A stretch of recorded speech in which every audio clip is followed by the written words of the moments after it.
नमस्कार दोस्तों, जैसा कि आप स्क्रीन पर देख सकते हैं, झारखंड के अंदर ड्रग इंस्पेक्टर के लिए वैकेंसी आ चुकी है। इसके एप्लीकेशन फॉर्म 29 जनवरी 2026 से शुरू हो चुके हैं और एप्लीकेशन की लास्ट डेट 18 फरवरी 2026 है। टोटल वैकेंसी केवल 30 हैं, जो कई सारी कैटेगरीज में डिवाइड हैं। आप स्क्रीन पर देख सकते हैं। आइए दोस्तों, आज डिटेल में जानते हैं कि इस पोस्ट के लिए क्वालिफिकेशन क्या मांगी गई है, आपकी एज क्या होनी चाहिए, एग्जाम पैटर्न कैसा होता है और अगर आपका फाइनल सिलेक्शन हो जाता है तो फिर आपकी सैलरी क्या होगी। आइए दोस्तों, सबसे पहले जानते हैं कि इसमें क्वालिफिकेशन क्या मांगी गई है। दोस्तों, यहाँ पर क्वालिफिकेशन के अंदर 3 कंडीशन है और आपको तीनों कंडीशन फॉलो करनी होगी, जिसमें से पहली कंडीशन है कि आपको शेड्यूल सी में शामिल कम से कम एक ड्रग के निर्माण का कम से कम 18 महीने का अनुभव हो। दूसरी कंडीशन है कि आपके पास शेड्यूल सी में शामिल कम से कम एक ड्रग की जांच का कम से कम 18 महीने का अनुभव हो और ये जांच लाइसेंसिंग प्राधिकरण द्वारा अप्रूव्ड हो। तीसरी कंडीशन है कि आपने ड्रग इंस्पेक्टर के रूप में सेवा के दौरान शेड्यूल सी में शामिल पदार्थ का निर्माण करने वाली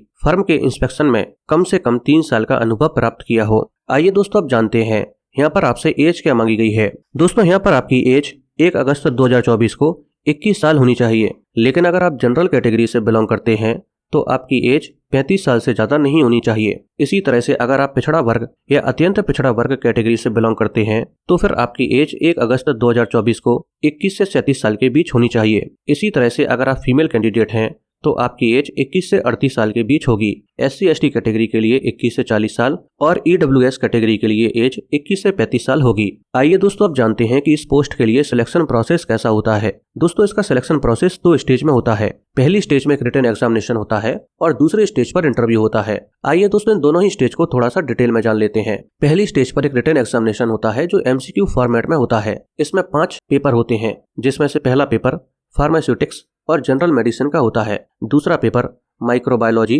तीसरा पेपर फार्माकोलॉजी, चौथा पेपर फार्मास्यूटिकल केमिस्ट्री और बायोकेमिस्ट्री और 5वां पेपर फार्मास्यूटिकल ज्यूरिस्प्रूडेंस और एथिक्स का होता है। दोस्तों, हर एक सब्जेक्ट में टोटल नंबर 200 होते हैं और इसके बाद दूसरे स्टेज पर इंटरव्यू होता है। इस तरह से टोटल नंबर 1100 होते हैं। इसके अलावा यहाँ पर आपको कुछ क्वालिफाइंग नंबर भी लाने होते हैं, जैसे कि अगर आप जनरल कैटेगरी से बिलोंग करते हैं तो आपको 40% नंबर लाने होंगे, यानी कि 1100 में से 40% नंबर लाने होंगे।